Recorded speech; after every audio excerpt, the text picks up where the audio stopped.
Olá, querida aluna, seja bem-vindo, bem-vinda mais uma vez ao nosso canal TV Araxá Educa.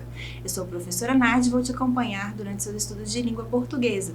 Lembrando sempre que os nossos vídeos educativos são complementos para as aulas que você tem na sua escola com seu professor ou a sua professora. Bom, vamos lá então. Para o 8º ano hoje, nós vamos trabalhar as histórias em quadrinhos, que é um gênero que agrada muitos leitores. De idades diferentes, de épocas diferentes, é um conteúdo bem atrativo, bem bacana, bem interessante. Bom, então as histórias em quadrinhos, também conhecidas pela abreviatura HQ, são textos de linguagem mista, no qual predomina o uso da linguagem visual com alguns recursos narrativos. Esse gênero define-se por sua estrutura de pequenos quadros na sequência, e esses quadros nos vão contando uma história. É verdade que, em alguns casos, a própria sequência de imagens, sem ter nenhum registro escrito ali, nos passa, também nos conta uma história. E a gente tem uso somente de recursos visuais, o que é bastante interessante.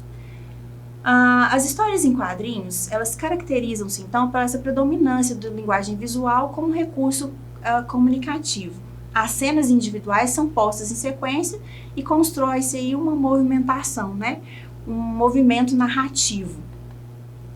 Mas me diz uma coisa, o que você sabe sobre a origem dessas histórias em quadrinhos? Como elas surgiram e evoluíram para chegar no formato que nós conhecemos hoje? Vamos lá. Então, elas são bem antigas. Alguns estudiosos, historiadores, atribuem a origem das histórias em quadrinhos na época das pinturas rupestres, na qual eles usavam uma sequência de imagens aí para fazer seu registro, para registrar a sua história, né, seus pensamentos. Os quadrinhos, como nós conhecemos hoje, eles nasceram com o uso e expansão da imprensa, pelos jornais, onde foram publicadas as primeiras tirinhas, e consumidas pelos leitores. Então, né, aqui tem uma imagem para a gente observar aí quantos quadrinhos a gente tem, né? Tem até uma certa rivalidade entre eles, a gente vai falar um pouquinho mais pra frente.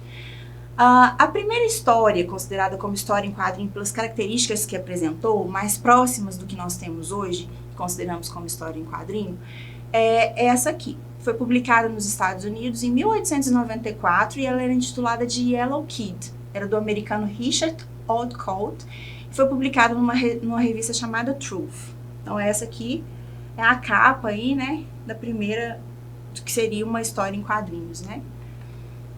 Ela contava as peripécias de uma criança que vivia nos guetos de Nova York e se comunicava por meio de gírias. Essa HQ trazia reflexões acerca da sociedade, que era muito consumista, e algumas questões raciais também. Esse nome, The Yellow Kid, ou seja, a criança amarela, era devido ao fato dela sempre estar usando uma camisola amarela, né, como a gente percebe aqui, né, essa grande camisola amarela.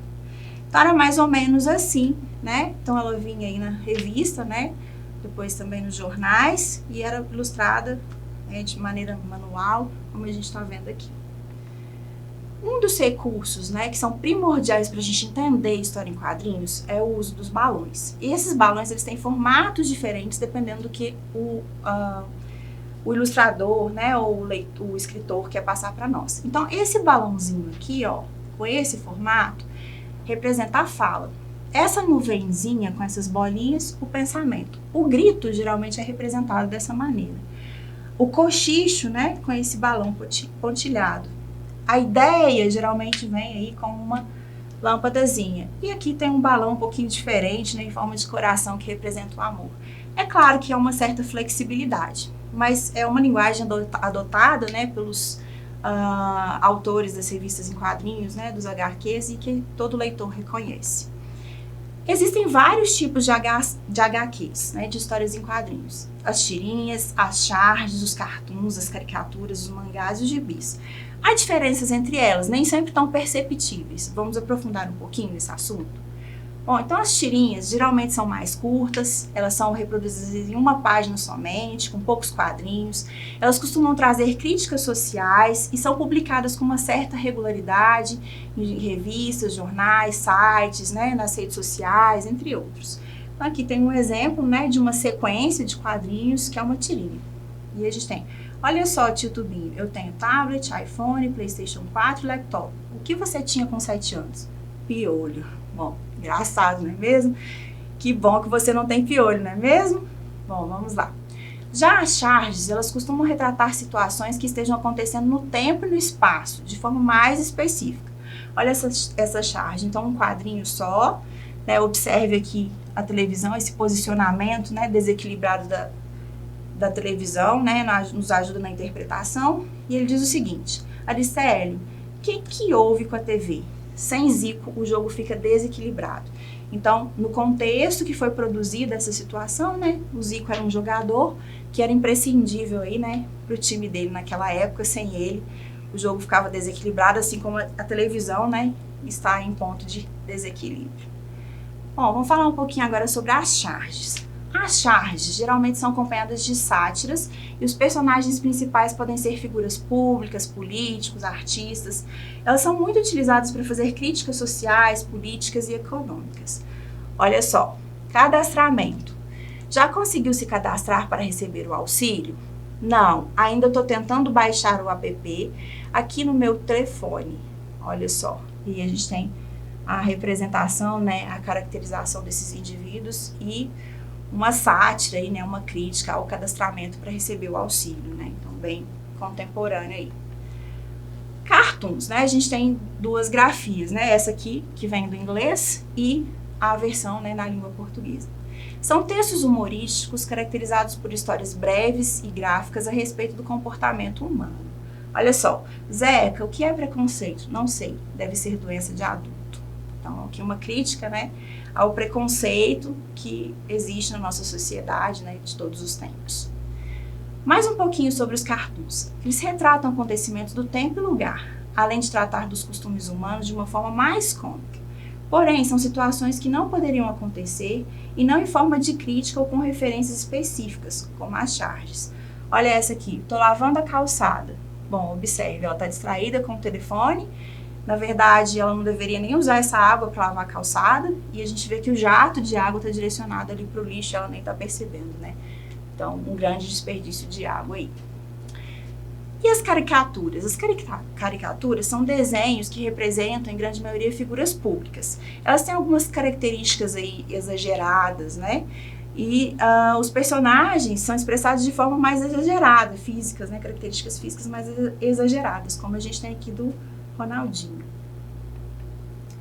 Bom, e os mangás? Vamos lá. Mangá é o nome dado para as histórias em quadrinhos japonesas. Uma característica delas é que elas são feitas para serem lidas da direita para a esquerda, né, e de trás para frente. O que para nós, né, é um costume bem diferente. Já os gibis são os mais conhecidos de todas as HQs, né? Eles são bem comerciais, eles são a base do cartoon e eles são bastante direcionados, inclusive, para o público infantil, porque é uma leitura fácil, né? As imagens ajudam aí na interpretação.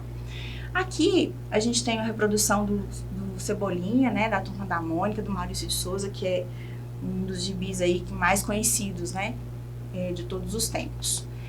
Inclusive, a gente tem uma versão aí da Turma da Mônica jovem, né? Ou seja, os leitores, né, do Maurício de Souza da Turma da Mônica, eles cresceram. E aí a gente tem uma versão aí com temas mais atualizados, né? Inclusive com uma repaginação dos personagens.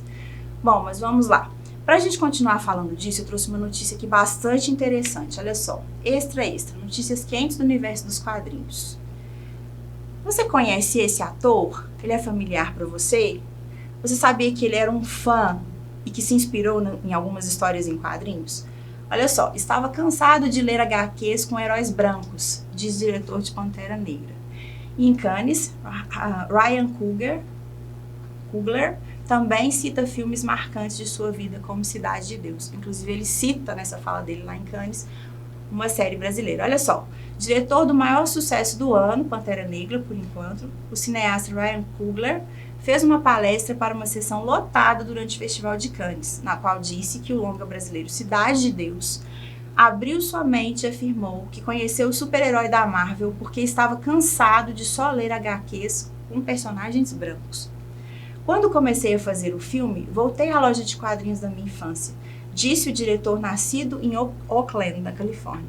Ela ficava entre a escola e a quadra de basquete em que eu jogava. Uma vez disse ao vendedor que estava cansado de ler HQs sobre brancos, e ele me mostrou o Pantera Negra. Olha só que representação fantástica, né? Ele se sentiu representado. ele se identificando com o personagem dos quadrinhos. Então, Pantera Negra é o primeiro super-herói de ascendência africana, criado por uma editora, que é a Mainstream, dos Estados Unidos, em 1966. E me diz aí, tem uma dica de leitura para você. Você prefere Marvel ou DC? Quem é o mais popular? Quem é o melhor? Bom, tem uma luta boa aí pra gente travar, não é mesmo? Então, te convido a ler esse texto aí e ver se você tem alguma opinião formada, ou se não, se vai formar alguma, ou se vai ficar aí, né, em cima do muro. Bom, então a aula de hoje nós falamos um pouquinho das histórias em quadrinhos, das tirinhas, das charges, dos cartoons, das caricaturas, dos mangás e dos gibis. A gente falou também de uma notícia de um personagem, né, um ator famoso que se sentiu inspirado, representado, quando conheceu o Pantera Negra, né, que é um grande herói aí dos gibis e também das telonas, né. Bom, espero que você tenha gostado. Essa foi a aula de hoje sobre história em quadrinhos. Até a próxima.